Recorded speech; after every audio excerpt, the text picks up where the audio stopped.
जय श्री राधा रानी सरकार की, जय श्री कृष्ण भगवान की, जय श्रीमद् भागवत महापुराण की, जय सदगुरुदेव श्री बंसी वाले महाराज की। श्रीमद् भागवत महापुराण के 10वें स्कंध के 22वें और 23वें अध्याय की कथा आज हम आपको सुनाने जा रहे हैं, जो कि इस प्रकार है। राजा परीक्षित श्री सुखदेव जी महाराज जी से कहने लगे हैं कि हे श्री सुखदेव जी महाराज, भगवान श्री कृष्ण जी ने ब्रज गोपियों की अभिलाषा कैसे पूरी की, अब वो कथा सुनाने की कृपा कीजिए। राजा परीक्षित के ऐसे वचन सुनकर श्री सुखदेव जी महाराज कहने लगे हैं कि हे राजा परीक्षित, अगहन मास के लगते ही जब अधिक सर्दी पड़ने लगी, तब सब गोपियां आपस में कहने लगी कि हमने अपने वयोवृद्धों से ये सुना है कि गोप मास अर्थात अगहन मास में प्रातःकाल यमुना जी में स्नान करने से बहुत से जन्मों के पाप नष्ट होकर मनोकामनाएं पूरी हो जाती हैं। इसलिए यदि हम सब मिलकर नियम अनुसार श्री यमुना जी में स्नान करें तो ऐसा करने से श्री कृष्ण हमारे पति होंगे। इस प्रकार श्री राधा आदि सब गोपियों ने निश्चय किया है कि प्रतिदिन सुबह जल्दी ही श्री यमुना जी में स्नान करना है। अगहन शुद्धि प्रतिपदा से यमुना स्नान करना सब गोपियों ने आरंभ किया है। नित्य प्रति प्रातःकाल सूर्योदय होने से पहले ही राधा आदि सब ब्रज गोपियां यमुना जी के घाट पर स्नान करने के लिए जाती थी और स्नान करने के बाद धूप दीप नैवेद्य आदि से कात्यायनी देवी के मंदिर में बैठकर श्री हरि की प्रतिमा का पूजन करके हाथ जोड़कर ये वरदान मांगती थी, हे भवानी, आप हमें कृपा करके ये आशीर्वाद दीजिए कि श्री श्याम सुंदर जी हमें पति रूप में मिले। इस प्रकार पूजा और प्रार्थना करने के बाद वे दिन भर व्रत रखती और सायंकाल खीर मालपुआ का भोजन करके भूमि पर ही सोती थी। इस प्रकार व्रत करके वे मन कर्म वचन से यही चाहती थी कि हमारी अभिलाषा शीघ्र पूरी हो जाए। इस प्रकार जब वह गोप मास का व्रत और स्नान पूर्ण हो गया, तब सर्वांतर्यामी प्रभु श्री श्याम सुंदर जी उन पर प्रसन्न हुए हैं।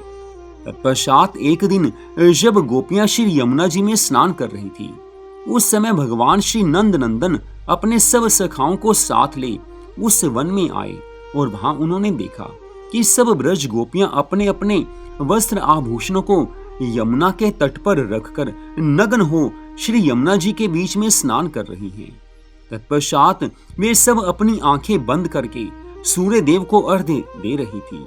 उस समय भगवान श्री कृष्ण जी ने सोचा कि यमुना में नग्न होकर स्नान करना अनुचित है, इसलिए इन ब्रज गोपियों को आगे के लिए शिक्षा देनी चाहिए। यह सोचकर भगवान श्री कृष्ण जी ने सब गोपियों के वस्त्र आभूषणों को उठाकर एक गठरी में बांधा है और उस गठरी को लेकर एक कदम्ब के वृक्ष पर चढ़कर जा बैठे हैं।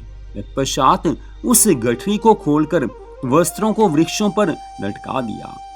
जब सब गोपियां स्नान करके यमुना जी से बाहर आने लगी और अपने वस्त्रों को यमुना तट पर नहीं पाया, तब वे घबराकर चारों ओर देखने लगी हैं, कहने लगी हैं कि यहाँ तो कोई परिंदा भी नहीं आया, फिर हमारे वस्त्र आभूषण कौन ले गया। अतः हमें ऐसा प्रतीत होता है कि यह सब कौतुक उन चित्त चोर श्री श्याम सुंदर ने ही किया है, क्योंकि वे ही ऐसा कपट भरा कौतुक किया करते हैं। इस प्रकार परस्पर बातें करके ब्रज गोपियां पुकार कर कहने लगी हैं, हे प्राण वल्लभ, यदि आप कहीं छिपे हो तो शीघ्र ही प्रकट होकर हमारी लाज रखिए। हे राजा परीक्षित, ब्रज बालाओं की ऐसी प्रार्थना को सुनकर कदम्ब पर बैठे हुए भगवान श्री कृष्ण जी ने मंद स्वर से अपनी मुरली बजाई है। उस समय एक गोपी ने चारों ओर अपनी नजर डालने के बाद ये देखा कि मनमोहन गोपीनाथ जी सिर पर मोर मुकुट धारण किए, लकुटिया बगल में दबाए, चंदन की खोर लगाए, वनमाला गले में पहने, पीतांबर पहने, कदम के वृक्ष पर विराजमान हैं और उनके पास उस वृक्ष पर ही सब वस्त्र आभूषण लटके हुए हैं। यह दृश्य देखते ही वह गोपी जल से ही पुकार कर कहने लगी कि हे सखियों, उधर कदम्ब के वृक्ष पर देखो, हमारे प्राण वल्लभ आज हमारे वस्त्रों को हरण करके वहां जा बैठे हैं। यह बात सुनते ही सब ब्रज गोपियों ने उनकी ओर देखा तब वह श्री श्याम सुंदर जी को वहां बैठे देखकर लज्जा के कारण गले तक पानी में जाकर वहीं से हाथ जोड़कर विनय करके कहने लगी हैं कि हे प्रभु, हमारे वस्त्र हमें वापस दे दीजिए। हे श्याम सुंदर, आप हमारे अंगों को ढकने योग्य वस्त्र दे दीजिए। हे त्रिलोकी नाथ, हम आपकी बिना मोल की सेविका हैं, इसलिए आपको हमारे साथ ऐसा व्यवहार नहीं करना चाहिए। हे गोपीनाथ, हम सब गोपियां लज्जा के कारण मरी जा रही हैं, अतः आप शीघ्र हमारे वस्त्र हमें वापस लौटा दीजिए।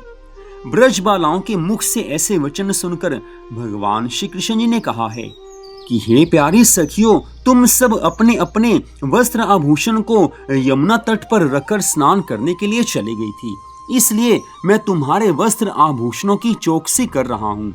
अब तुम मेहनताना दिए बिना अपने वस्त्रों को लेकर नहीं जा सकती। सब ब्रज बालाएं कहने लगी हैं कि हे प्राणनाथ, हम तो अपना तन मन धन सब कुछ आपको अर्पण कर चुकी हैं, अब और क्या पाने की इच्छा है।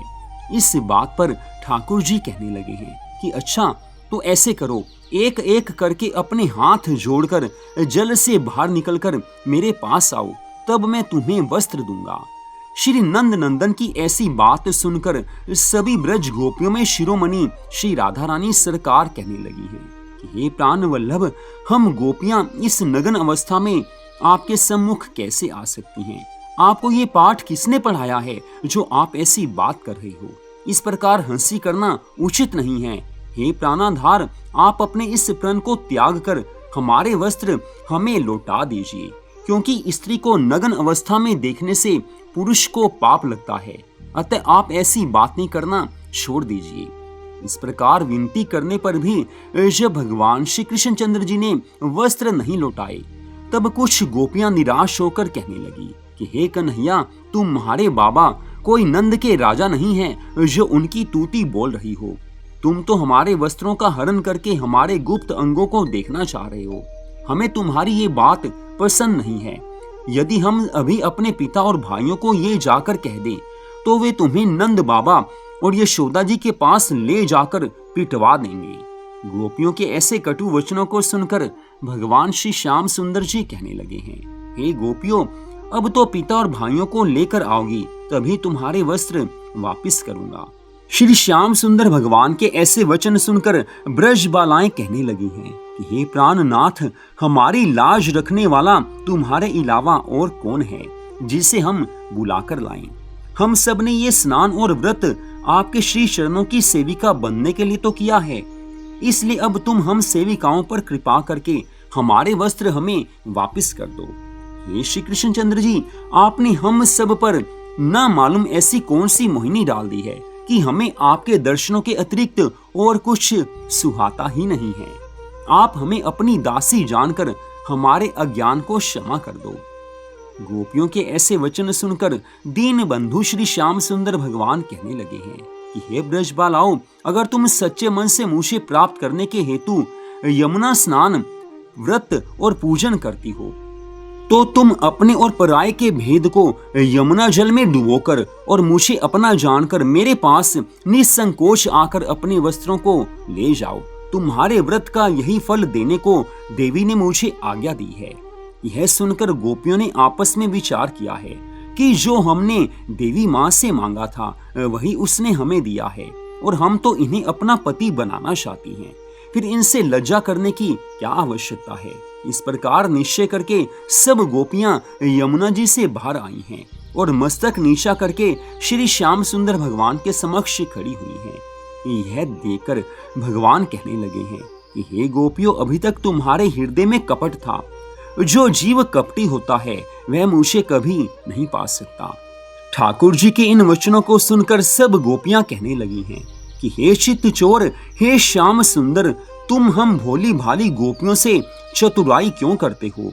हम तुम्हारी बात मान कर आई हैं, इस समय तुम्हारे अधीन हैं। जो आपकी आज्ञा होगी वो हमें करना ही पड़ेगा।